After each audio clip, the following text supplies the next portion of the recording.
মুসলিম শরীফের 1162 নম্বর হাদিসের বর্ণনা।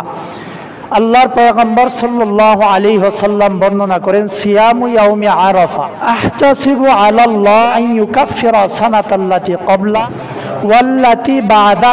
যে ব্যক্তি আরাফার দিনের একদিনে একটা রোজা রাখলো, রাসূলুল্লাহ সাল্লাল্লাহু আলাইহি ওয়াসাল্লাম বলেছেন তার পূর্বের এবং পরের মোট 2 বছরের গুনাহ আল্লাহ তাআলা মাফ করে দিবে। সুবহানাল্লাহ।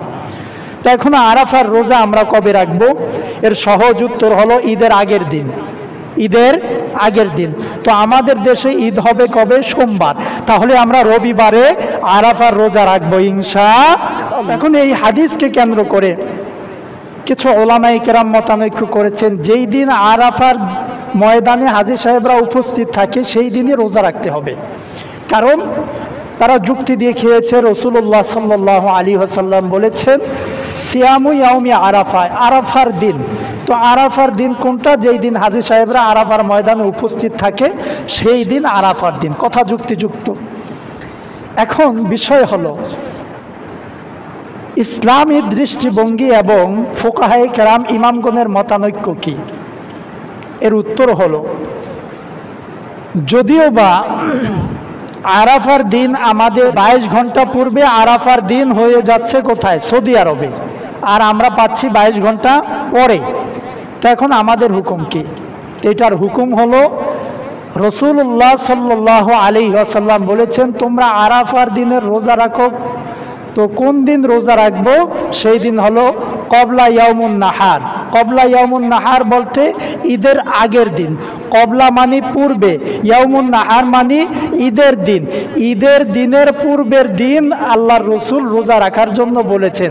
তার মানে আমাদের ঈদ যেই দিন আসবে তার আগের দিন আমরা আরাফার দিনের রোজা রাখবো ইনশাআল্লাহ। তাহলে আমাদের বিভ্রান্তি দূর হয়ে গেল। যেহেতু রাসূল বলেছেন কবলা ইয়াউমুন নাহার, যেই দিন কোরবানি হবে অর্থাৎ যেই দিন ঈদ সংগঠিত হবে সেই দিনের আগের দিন তোমরা কি রাখবা? আরাফার দিনের রোজা রাখবা। সুতরাং ওই সৌদি আরবের সাথে মিল রেখে আমাদের রোজা রাখার প্রয়োজন নাই। আমরা যদি ঈদের আগের দিন রোজা রাখি তাহলেই আল্লাহ তাআলা আমাদের 2 বছরের গুনাহ মাফ করে দিবে। সুবহানাল্লাহ। হ্যাঁ, এখন যদি কেউ সৌদি আরবের সাথে মিলেও রোজা রাখতে চায় তাহলে তারটা সহি হবে কিনা? এর উত্তর হলো, যেহেতু রাসূলুল্লাহ সাল্লাল্লাহু আলাইহি ওয়াসাল্লাম এই জিলহজ মাসের দিনগুলোতে রোজা রাখার জন্য উদ্বুদ্ধ করেছেন, রাসূল নিজেও রেখেছেন, সাহাবায়ে কেরাম রেখেছেন, এখনও ফুকাহায়ে কেরাম এরপরে আরব কান্ট্রির মানুষগুলো রাখেন। অনেক ফজিলত বর্ণনা আছে। সুতরাং সেই দৃষ্টিভঙ্গি থেকে যদি আপনি আজকে থেকেও রোজা শুরু করেন বা 2টাও রোজা রাখেন, 3টাও রাখেন, এতে কোনো ক্ষতি নাই। এতে বিদআতও হবে না, বরং অনেক বেশি সওয়াব হবে। সুবহানাল্লাহ পড়েন। এজন্য ইনশাআল্লাহ আমরা বিভ্রান্তির মধ্যে যাব না। আমরা সহজভাবে নেই যে ঈদের পূর্বের দিন আরাফার দিন আমরা সেই দিন রোজা রাখবো ইনশাআল্লাহ। যদি আরো সহজ করে আমি বলি, আজকে হলো 14 তারিখ। আজকে কয় তারিখ? জোরে বলেন, কয় তারিখ? 14 তারিখ। ইংরেজি মাসের আজকে 14 তারিখ। তো ইংরেজি মাসের আজকে 14ই জুন। 16 জুন আমরা রোজা রাখবো। 16 জুন পরে রবিবার। রবিবার আমাদের মুখে কি থাকবে? রোজা থাকবে।